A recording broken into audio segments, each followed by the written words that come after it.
What is up guys, it's your boy Swole. I'm here back with another video in my class overview video series for Season of Discovery, and we saved the best for last. Actually, did we? Either way, we're covering the warrior today, and in this video we're going to be covering all of the brand new class abilities for warriors, all of the class runes that is for warriors in Season of Discovery.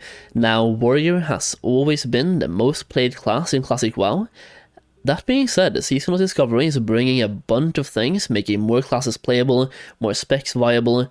Are warriors still gonna be king? Today I aim to answer that question by showing you that warriors are getting a bunch of stuff. It might look boring on paper, but they're getting so much damage increase that we're gonna see how competitive other classes can end up being.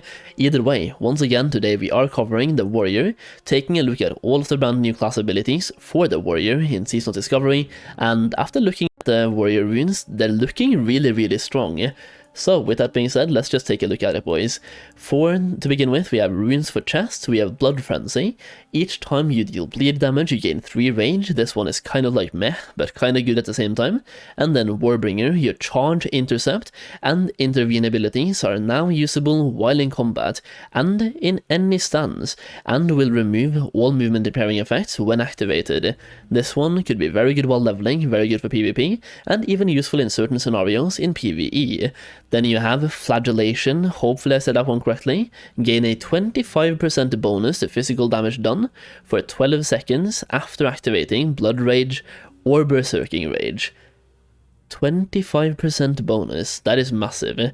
And then you have another ability, all of the other ones are just passives kind of. You have an actual ability here called Raging Blow, a ferocious strike that deals 100% weapon damage but can only be used while in rage, Berserker Rage or Blood Rage is active. With the chest runes covered, we'll move swiftly on to leg runes, and here's when it starts getting really cool on top. So first of all, Consumed by Rage enrages you and grants you a 25% melee damage bonus for 12 seconds or up to a maximum of 12 swings after you exceed 80 rage. Then you have Frenzied Assault. While wielding two-handed weapons, your attack speed is increased by 20%, and then Furious Thunder. Thunderclap now increases the time between attacks by an additional 6% and can be used in any stance. So they might look boring here, but they're building up some massive combos and massive you can stack stuff. Moving on, we have glove runes, and in this case we move from having 3 to having 5. First of all, Endless Rage. You generate 25% more rage from all damage you personally deal. You then have Singleminded Fury. While dual wielding, your physical damage and movement speed are increased by 10%. Then you have Victory Rush. Instantly attack the target, causing X amount of damage and healing you for 10% of your maximum health on an 8-second cooldown. Now this one can be really useful while leveling or PvPing. I always go for Victory Rush while leveling as a warrior myself, just because it feels good. You can heal yourself on pretty much every single mob. Then you have Quick Strike, a reckless instant melee attack with your two-handed weapon, dealing X amount of physical damage, and this ability benefits from and triggers all effects associated with Heroic Strike. Then you have Devastate. Sunder Armor also deals 100% weapon damage, increased by 10% per application of Sunder Armor already on the target. Those are all the runes. With all the runes covered, we also have some combinations for every single class, or every single talent specialization for the warrior. Let's cover those as well.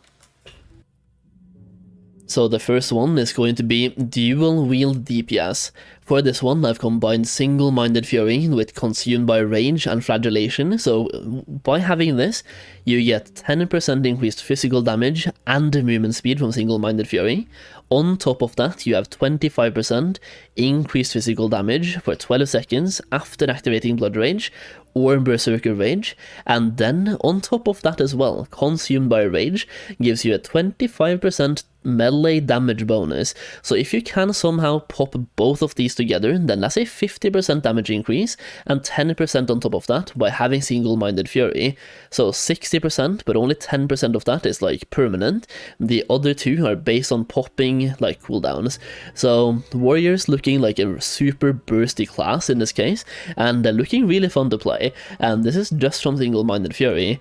We also have a build right here for two-handed DPS, once again also using Flagellation because it's not really based on two-handed or single-minded Fury, it's just a 25% bonus to physical damage done for 12 seconds after activating a form of rage, and then you have Endless Rage generating more rage on top, and then Frenzied Assault. While wielding two-handed weapons, your attack speed is increased by 20%. That is also massive. Last but not least, let's talk about the warrior tank, and this one I've just made as simple as possible. So we have these runes right here, all of them directly applying to tank.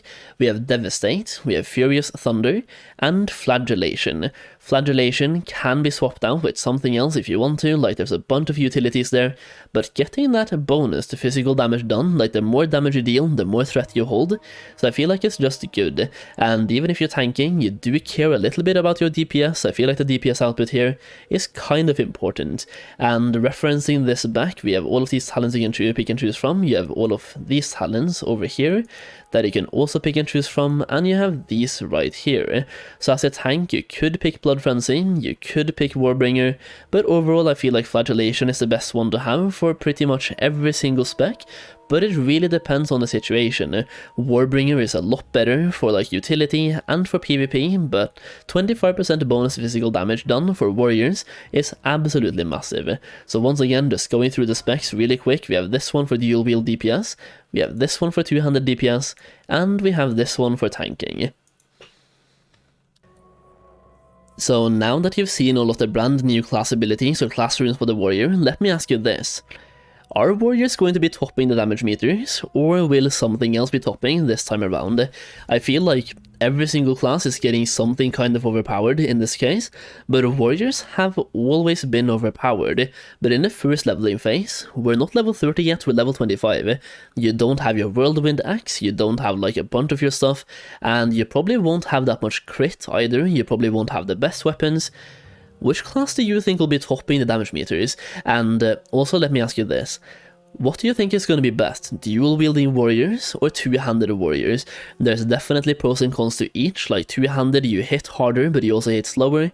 Now Singleminded Fury, you do hit faster but you hit for less per attack.